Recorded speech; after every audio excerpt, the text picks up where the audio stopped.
Good morning. It's Friday afternoon, Friday morning. At least for a few minutes more. Moving over to noon in a moment or so. I just wanted to continue to give you some PowerPoint and video instructions so that you can work with that to augment what you're trying to do as you get through chapter 4. I will likely also post another video. Not sure if I will, but I'm pretty sure that I'll be able to post a video of pieces of chapter 5 as well. And there are several reasons for why I want to get this done for you, against the premise that I think we all understand that I want you to spend the next couple of weeks trying to work up the best effort you can put forward to produce a great midterm. All the more reason to read the text, which, as I've said many times, is a very good text, and also to work with the videos that I'm giving you just to supplement what that's about and throw in some of the points that I've learned along the way in my old age, so to speak, so that you can answer that pieces that much more, and then internalize it, quite frankly, for your own practices in your current positions or positions that you aspire to as you move forward in completing this degree. So the last thing I had put up was the first part of chapter 4, which is about learning and transfers of training premises. The second chapter after this, chapter 5, and it goes hand in hand with 4.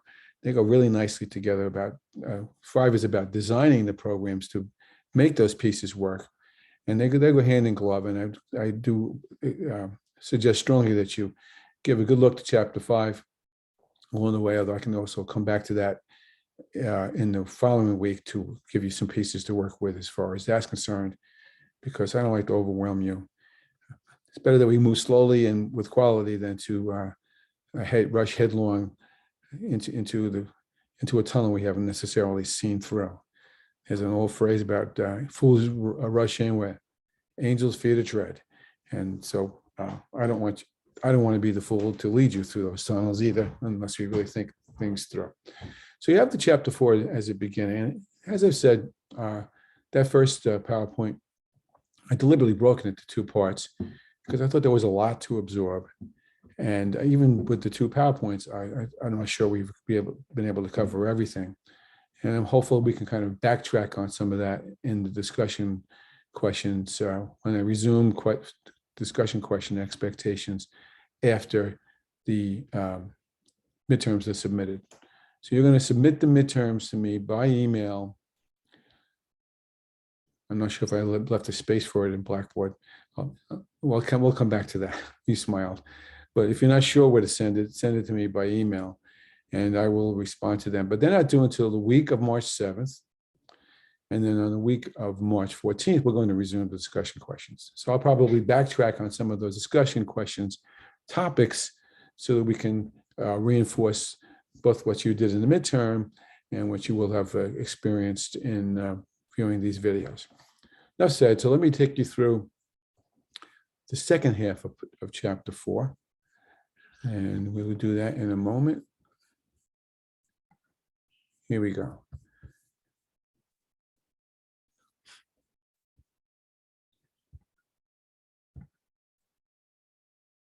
Okay, this is chapter 4, part 2. He smiled. And the goals for this are broad. These aren't all the goals actually that I have for this particular part of the chapter, but there are some there. One of them is about relating internal and external conditions that affect learners. And then differentiating, I think I mentioned that in the first video for chapter 4 as well, between open and closed skills in order to assure what you're trying to transfer in terms of learning. Recognizing some of the issues associated with cognitive theory transfers, and applying these features in a number of different ways. So those are the broad goals for this particular part of the chapter. In terms of looking at relating internal and external conditions that you have to consider when you're talking about creating programs and designing instruction as such. Those of you who don't necessarily have a training background or a teaching background or even a coaching background need to be make yourself pretty aware of, more than aware of, a master of recognizing some of the principles of learning, of teaching, of learning, and of assuring that people need to, how people do learn in any number of ways.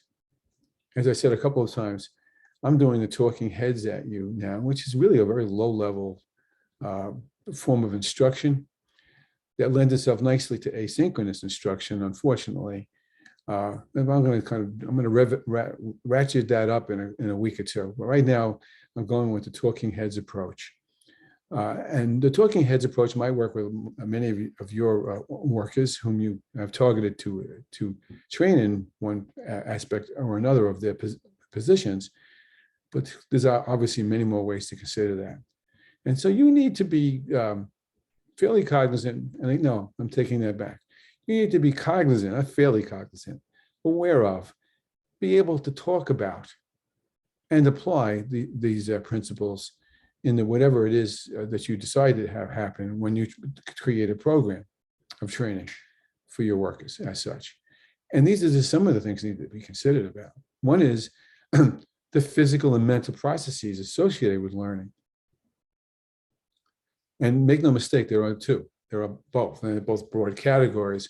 One is the physical processes, ability to sit still. Adults have those issues as much as children do. The ability or whatever physical conditions may promote or obstruct their ability to learn given skills and content has to be considered. And the ability to assess, estimate, get your arms around the mental processes that are necessary for your trainees to learn whatever you've targeted, and how you mean to adjust what you do to work with how you estimate that. And that's a fine thing to do with a small f, insofar as trying to understand what that's all about. But quite frankly, that's the message behind the learning music. The more nearly you know your stakeholders, and the more nearly you align the needs of your stakeholders with the needs of what you want to have them learn, the more effective you're going to be in the program that you will design. And that just makes sense if you think about it. The extent to which they can attend to content. That is to say, listen to, for the most part. That's called oral learning, AURAL. We'll talk more about that in a little bit. The extent to which they can, again, focus their attention long enough to make that all come together. That's something you need to estimate. The extent to which you create activities that adjust for their abilities to attend. If you expect somebody to read, 50-page brochure in order for them to be able to fix that transmission I keep talking about, or bake that cake, I know I would have a problem with that.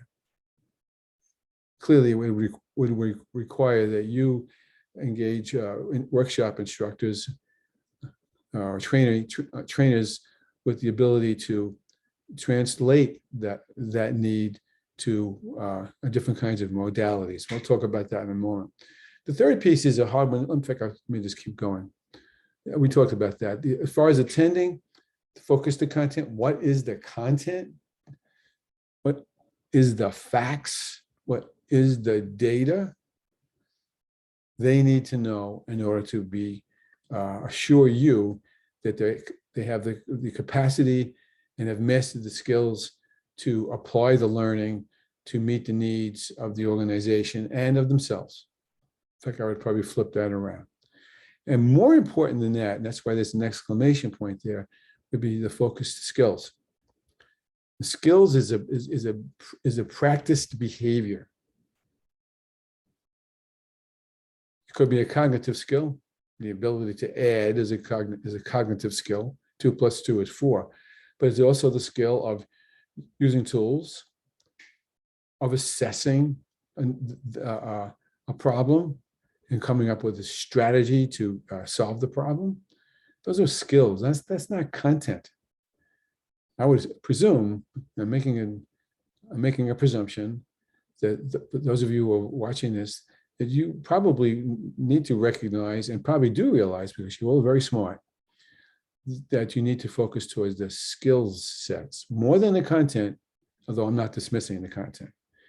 Sometimes I argue with people with people about which is more important and which comes first, the content or the skills. That's a conversation. Maybe I'll make a discussion question about. I would argue that the skills make reasons for the content.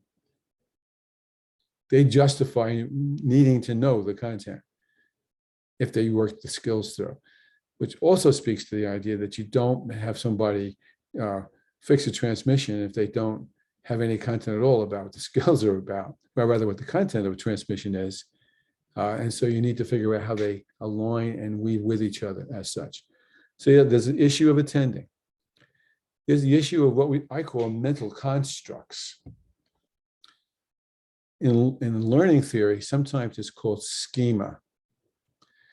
There's no difference between the construct and schema. It's a close your eyes and how do you approach the learning that you think you need to know?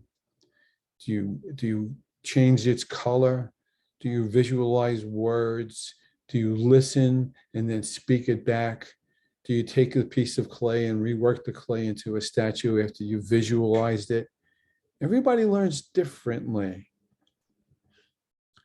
We tend to forget this, especially in graduate school. In graduate school, we expect that all of you are visual learners and oral learners. And that's how you learn best. That's probably true. And unfortunately, what professors will do, including this one sometimes, will be to forego all the other possibilities that a professor can use to really have you really engage in material and skills from any number of other ways. Simulation is a great example. I'll come to that probably in the next chapter. But in the end, what we're talking about, if you can make sense of your own schema, start with yourself, and then try to decide whether your own schema speaks to most people's schema, everybody's schema. Truth is, there is no cookie cutter for this. And so what professors and trainees and trainers do, I should say, is they shoot to the middle with their blunderbuss and hope that they capture everybody's schema. And that's really a mistake. The more nearly I can individualize a program or an approach or a process, the more likely everyone's going to master what I want them to have in the end. Easier said than done, because it requires a lot more than Professor Bernardo just talking at you, for example. And so it falls to you to figure out or to require in the planning design process that the instructors, the trainers, the workshop leaders, yourself need to fashion experiences that help people reveal what their schema is, and at the same time enable them to use their schema to or adjust their schema to learn the material, learn the content, learn the skills, master the skills that we talked to. We've talked about motivation more than once, and here it comes again. You need to try to get your finger on the pulse of the sources of the motivation that your learners bring to you. Your trainees, are they only motivated by the fact that they might get paid more money for sitting through some kind of training? People might think that's the case, but more often than not, it is not true. It might last for a little bit, but in the end, what really matters is the fact that extrinsic motivation has value. Sometimes it's a frightening kind of motivation, a negative motivation. But in the end, it doesn't have nearly the power the intrinsic motivation has. Where people recognize there's a gap between what they know and what they think they need to know, and then need to close that gap because it's important to them in order to be successful at their jobs, in order to be sure that the transmission doesn't fall out and somebody gets hurt, or in order to make sure that the transmission works so that the glasses work, Julie, all right? Or so that the people are satisfied with what they have received as such. So always consider the motivational levels of your folks and emphasize the intrinsic motivation over the extrinsic, but don't ignore the extrinsic, but don't make it the reason why people get up in the morning, because it won't work long term. And most importantly, along the same lines, it's connecting all of this to purposes. The question is, when you try to train people Do they see whether these things are embedded in what we all have come to call in this past month plus systems discipline? Now, doesn't mean they need to know what mental models are or shared vision is, but you do, because you need to be able to diagnose the strengths and weaknesses of the existence of those systems disciplines in order for those systems, assure yourself that you have the health of the whole, or the W, to do that. Do they see how this is based into their organization, for whomever they're working? Do they recognize where their perspectives are on things? How do you know that? By talking to them, by taking their temperature, asking them questions, having them fill out instruments, listen to how they talk to each other, look at the quality of their work, and so forth. How do they see the systems connects? Which comes first? The toe or the foot, the toe bone or the foot bone, that kind of thing. To what extent do they show that they realize that they're cognizant of their own needs, as I said a moment ago, and whether their learning needs are in concert with, in alignment with the organizations? That's a tricky one, because people's instinct, my own instinct, is to say, well, I have to make sure that what they want to learn is going to help propel my organization to be successful. That's undeniable.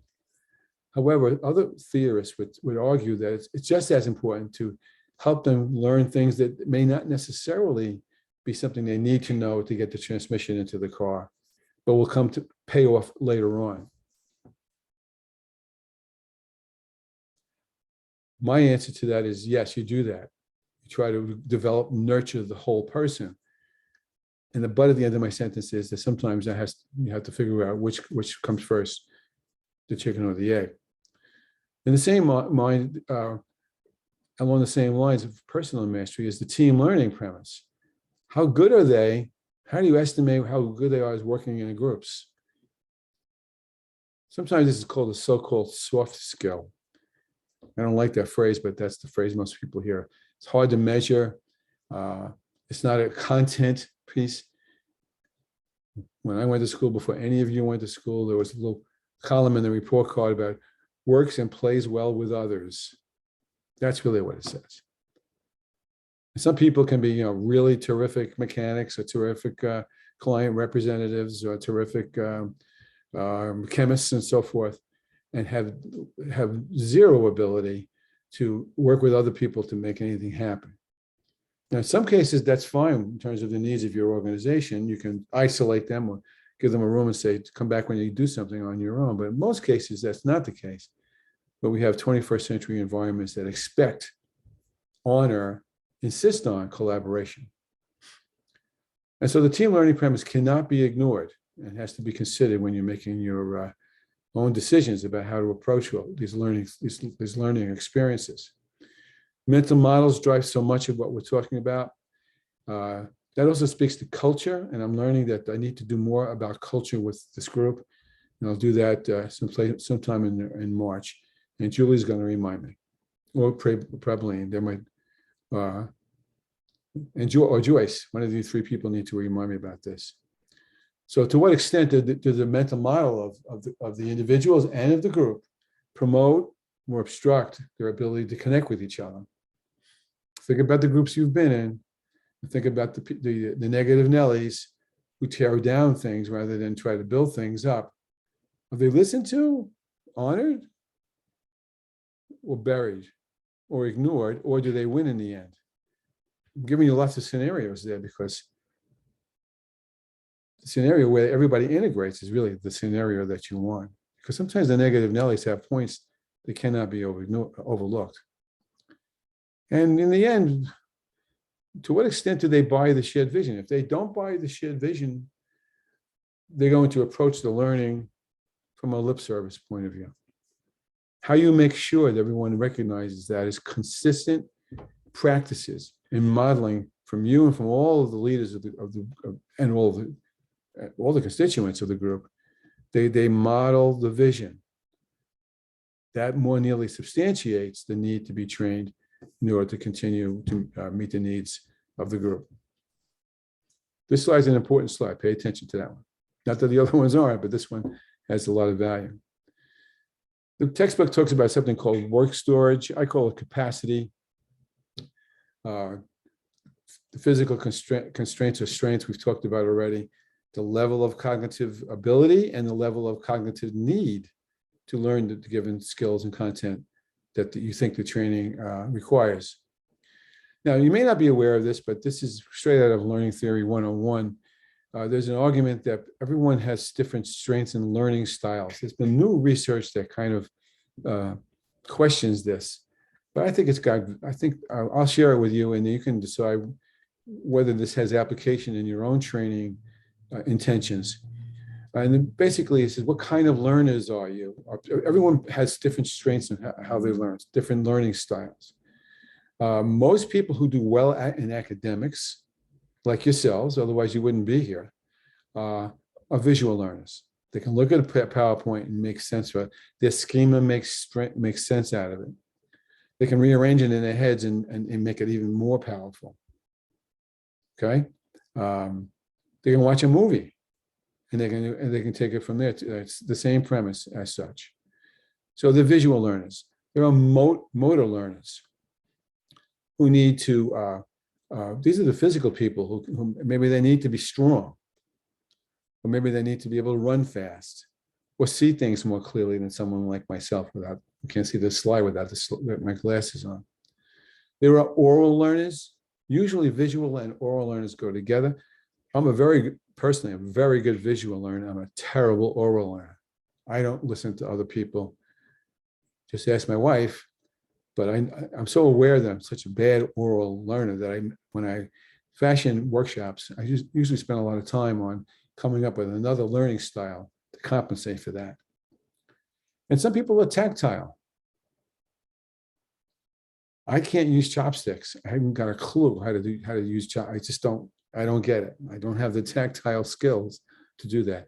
I said many times, you put a screwdriver in my hand, you might as well put a hammer in my hand. I don't know how to use those things. I'm not good with them. I usually break things when I use screwdrivers and hammers because I flunked shop.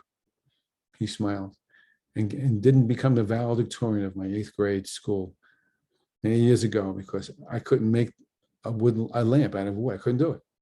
And I didn't want to either, to be quite frank. Didn't mean anything to me. Now, the book points out another level or another kind of thinkers that I admire. This I like.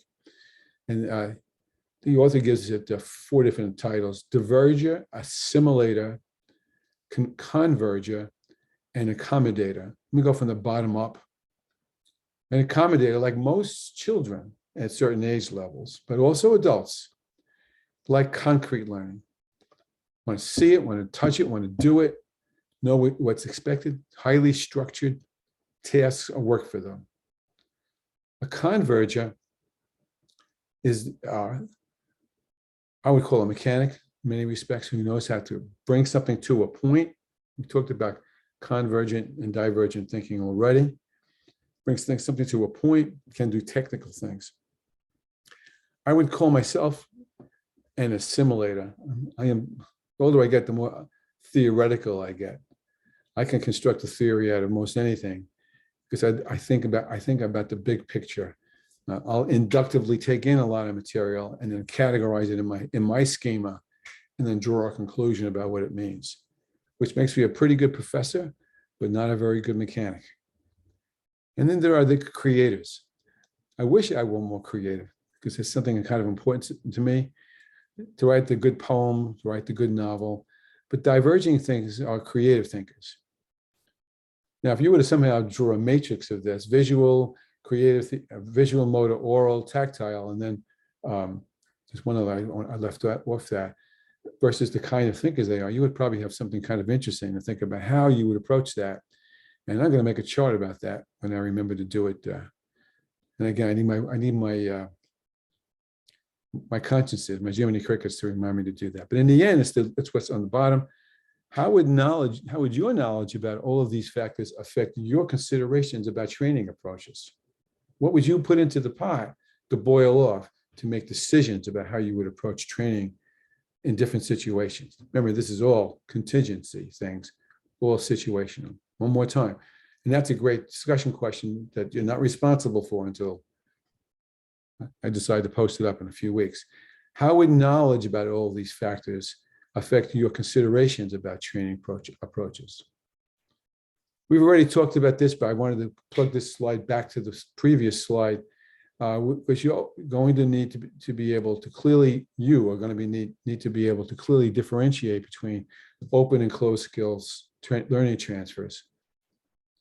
Closed skills are what's we've said more than once already, where the skills are exclusively explicit to the job execution needs of the identified organizational goals and strategies. It's specific to that. So a person who's assembling a transmission, a person who's assigned to a transmission doesn't need to know how to put chocolate icing on the donut. Obviously, two sets of skills that are peculiar and explicit to the automobile mechanic and to the Dunkin' Donuts baker as such. In opposition, but not as if they're against each other. In contrast, is probably a better verb adjective. Open skills are more generalized, but they're just as important, and often I think more important, because they are tied to the strategic planning and purposes of the whole. Now, I know I'm stretching the rubber band pretty wide out when I said it's conceivable that the person who has the skills to assemble the transmission could take the same skills, not the content, but the same skills to making a good chocolate donut. I'm just thinking about the donut more than I'm thinking about the transmission right now. So be able to differentiate between those two and to decide where the mix is. You're not going to have all closed skills any more than you're going to have all open skills. It has to be a blend, and you need to be ready to accept, rather to define what that blend is going to be. I think that's a chart I'm going to come back to later on in a different way, so I'll skip that for now. But basically, I'm saying identify the organization's needs, identify the specific job needs, align it with the long-term purpose, and then analyze the stakeholders' capacities. And then work from what begins to emerge from those conclusions that will emerge from your considering those things. We talked about applying instructional features and maximizing learning several times. When we talked about objectives, a goal, an objective is a goal, but a goal is not an objective. All right, think about it that way. A goal is an umbrella, an objective is more specific, and a goal, an objective has expectations, has quality levels, and conditions of instruction. Now, I wrote one in the yellow highlight below, and I'm not going to tell you whether it's an objective or not, or a goal. So forgive me for reading to you. After instruction and problem solving, clients' concerns about delivery dates of company products, customer service representatives will pinpoint problems and accurately inform. Is that a goal or is that an objective? Answer it between your ears, and we'll come back to that another time. And in the end, it's very important for you to create context. Telling your workers about why they're doing, maybe another word for this should be rationales. So they see the meaning behind what you're going to require that they take part of, or ask that they take part of, depending on the nature of the expectation. A good way to do that is to tell stories. Create a scenario about what would happen if the transmission and mechanic didn't know how to assemble the transmission correctly. That's an easy one, I suppose. Connect to the nature of the job. Always do that. Always connect it with strategies. By that I mean how you mean to show this to them so they know what they're going to need to do, and how that would be the strategy, and what processes or thinking skills they need to bring that off. You can model things for people. You can give a negative model. and then a positive model, and then point to the positive model as the model that we need in order to assure ourselves that we're going to meet clients' needs. Let them see the difference. More importantly, and this is the premise I was mentioning before, the issue of engagement, of democracy with a small d, okay, D backwards, where you invite the trainees to give examples, to begin to contribute to the learning, to you as a trainer, or to your people whom you appoint to be trainers, to you as lost my train of thought. In order to have them contribute to the whole, so that the sum of the parts is greater than the whole. So the more they can feel empowered to help each other, to assist each other, to work, help you, help them, it creates a culture. Again, I'm going to come back to that word in a couple of weeks. Creates a culture that might be not that can only be a good thing if you can just curry it, just nurture it along. Now, before all this starts, and we'll talk more about this in the next chapter, identify the materials you're going to need. And those materials can be any number of other things that are listed here. Paper materials, hard copy materials. What's the overview of the expectation? What are the objectives and goals? Are there worksheets they need to complete for you to be able to assess their mastery of the premises? Are there questionnaires where you want to get people's opinions or get a feel for their skills levels that you want them to fill out prior to them coming to the training? Nowadays, internal websites, great value, enormous value. Intro web approaches. And we'll hopefully get to that before this semester winds down. A video library. Now that's easy enough to do just by pulling down and identifying YouTubes, because there's a YouTube for just about anything nowadays, and you're sorting through them and culling the ones that you think have value. That's one way to do it. Another way to do it would be have them do videos for you, or to do videos yourself, or have the trainers have these videos available prior to the actual training beginning, and always lay out the expectations. When they come out the other side of the tunnel, what is it that they're going to be able to do? That's key. Because you need to give them chances to reflect so they can internalize the changes. And so what you do is you weld that reflection with feedback.